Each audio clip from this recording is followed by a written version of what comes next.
Lola YouTube channel, everybody. Dito naman tayo sa aking trabaho. So on today's video guys, I'm having my late lunch kasi ano na, 2 o'clock na. So ito po ang aking baon. Nabili ko sa sariling atin. Munggo. Tapos galunggong. Namimiss ko guys. Mula nung dumating ako sa US, ngayon ako nakakain ng isda. So it's like more than 2 weeks. So namimiss ko talaga. Sobrang na-miss ko.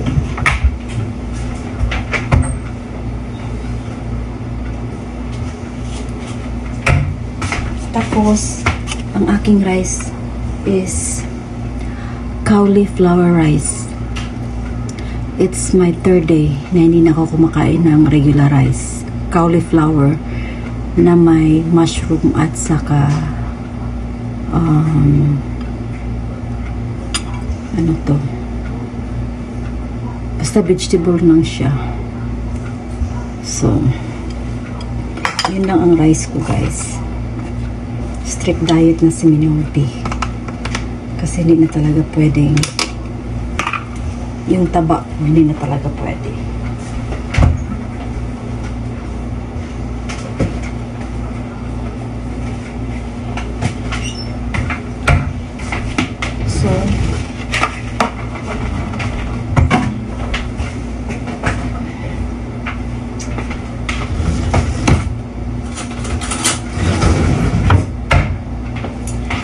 Mag-init lang ako ng munggo.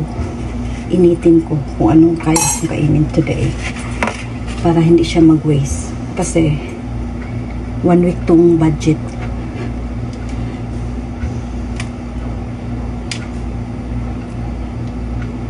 Wala na kasi akong time magpunta ng store. Talagang ngayon lang talagang araw na to pwede. Kasi starting tomorrow, long hours na ako dito, 12 hours. So, pagpunta ko dito, hindi pa open ang store. So, wala akong magawa.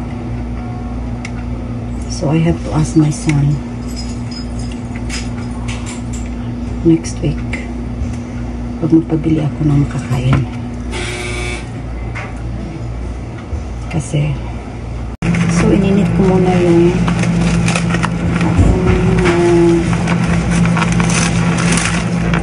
munggo. Ano natin kumain ng malamig dito. So, init na natin.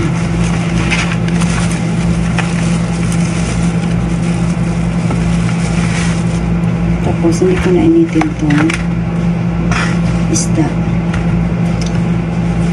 Kasi, nandito talaga ang buhay ng caregiver.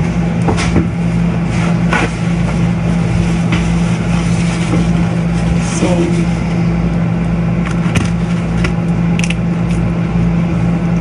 hindi naman ako kain ng ulo. So, separate ko na lang siya. Tapos, hindi masyadong nilinisan ng nagprito. So, kunan ko muna siya ng kaliskis.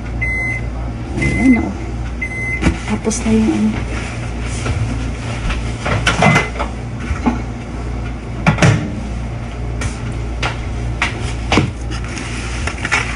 Tapos, may suka at may patis.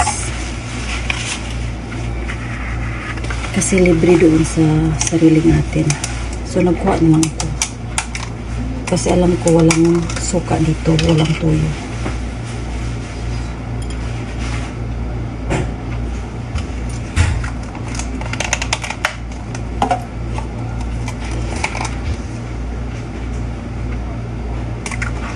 Kain talaga si Minoldi. Kasi dito sa Amerika, ikaw pang nagtrabaho, ikaw pang maghanap kung anong kakainin. Yan ang reality. Yeah. Coming.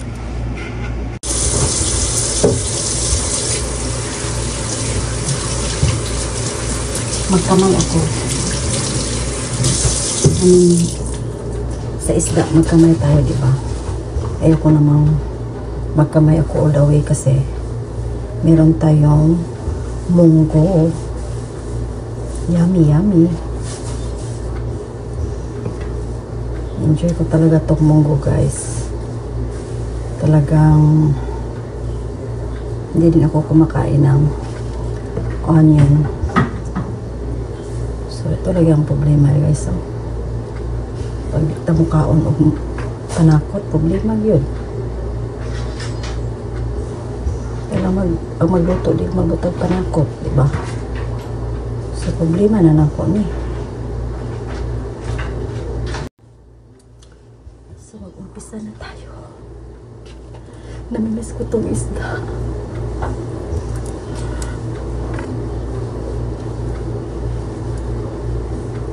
Namimiss ko talaga ang isda, guys. Sobra. Tumaas talaga yung energy ko kanina dun sa sariling atin. Nakita ko itong mga galunggongs. Galunggong talaga is life.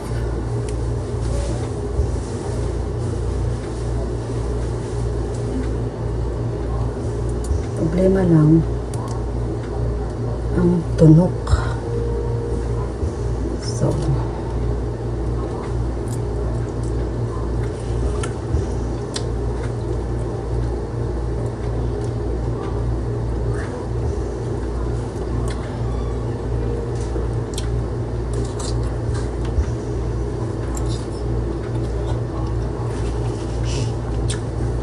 nakatayo lang po ako, guys. Hindi po to rice. Cauliflower rice. Kalimutang pagkita kanina.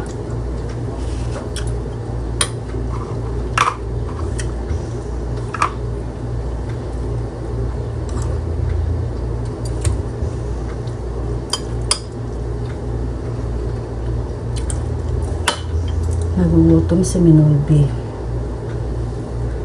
Maraming pagkain, guys. Hindi ka magugutom dito.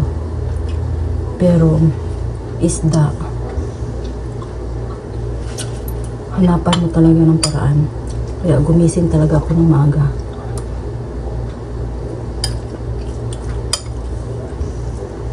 Para makapunta sa Filipino store.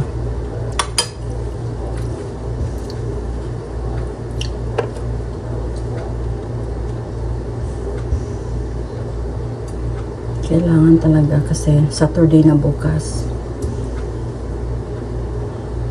9 hours, 12 hours ako starting tomorrow na. So,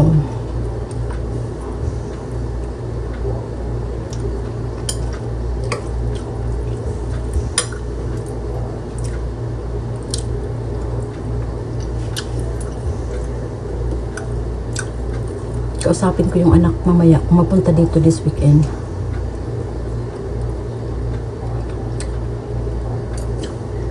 Pwede i-live-in lang to. Kasi kahit saan namang ako makahiga, okay lang naman ako.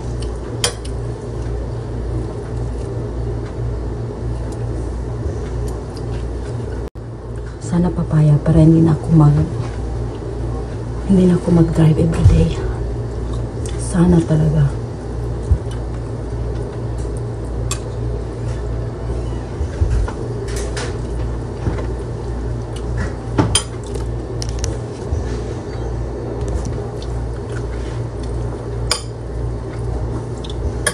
Hindi to ang amoy ng cauliflower rice. Hindi talaga siya kaaya-aya. Huwag mong amuyin. Kain ka lang.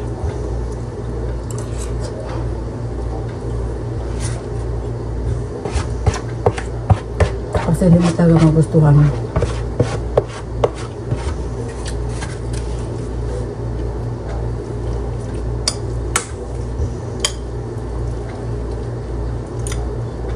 Yan ang problema.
Sarap.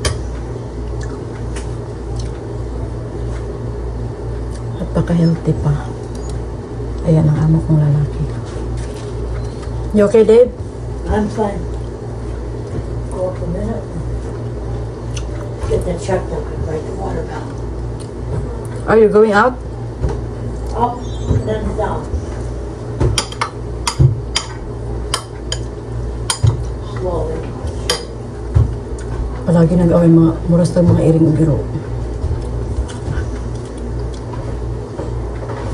Kasi yung babae, binabantayan niya yung asawa niya na mag-focus sa pagkain. Ito naman, mahilig ng gadget kahit kumakain.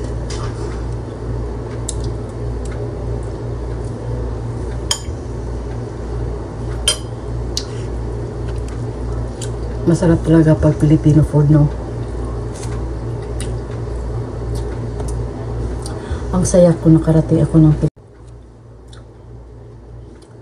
So since na matagal pa akong matapos, guys, nagpapasalamat ako kay Nisma at saka kay Aldrin at sa mga Mutchaanon vloggers, sa mga Planet Sword, Team USA, Sword Team USA. Salamat sa inyo, sa mga aking mga subscribers.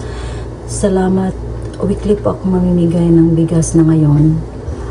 I-pray lang natin na mag-continue ang aking trabaho kasi blessing yan. So, thank you guys so much for watching my video. God bless everybody. God bless. I'm not done yet. Matagal pa ako kasi marami pa yung guys. Bye guys.